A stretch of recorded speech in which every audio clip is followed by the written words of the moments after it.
Son zamanlarda öğretmenlerimize yönelik ciddi saldırıların olması eğitim camiamızı içinden çıkarılmaz bir hale getirmiş durumdadır. Zira eğitim öğretim işlerinin en önemli unsuru öğretmendir. Bu öğretmenin pervasızlaştırıldığı bir süreçte eğitim öğretimden kaliteyi, güzelliği beklemek mümkün değildir. Son zamanlarda öğretmenlere yapılan saldırı aslında eğitime yapılan bir saldırıdır. Bu da hafızalarımızda gerçekten eğitime gereken önemin hala verilmediğini göstermektedir.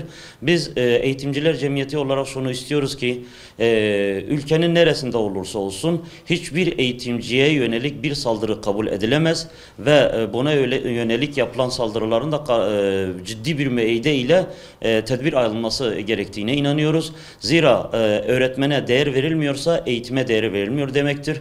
Eğitimin kaliteli hale gelmesi, eğitimin ciddi anlamda sorunlarının önlenebilmesi ancak ve ancak öğretmene gereken değerin verilmesiyle, öğretmene gereken değerin verilmesiyle bunun aşılabileceğine biz inanıyoruz. Son zamanlardaki saldırıların tamamını, öğretmenlere yönelik saldırıların tamamını kınıyoruz. Onların faillerinin cezasız kalmaması yönünde hukuki tedbirlerin aksatılmadan alınmasını talep ediyoruz. Bu noktada eğitimciler cemiyeti olarak şunu söylemek istiyoruz ki eğitimin en önemli unsuru öğretmendir. Öğretmen değerlidir ve bu toplumun ona gereken değeri vermesi gerekiyor.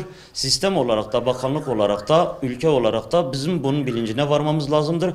Aksi takdirde değersiz bir öğretmen, saldırıya uğrayan bir öğretmen aslında saldırıya uğrayan bir eğitim sistemidir. Değersizleştirilmiş bir eğitim sistemidir. Bunun önüne kesinlikle geçilmesini talep ediyoruz. Yetkililere seslenerek diyoruz ki bir öğretmene yapılacak saldırı asla ve asla kabul edilmez ve bunun için gerekli caydırıcı cezaların yürürlüğe konulması, gerekli tedbirin alınmasını önemli talep ediyoruz.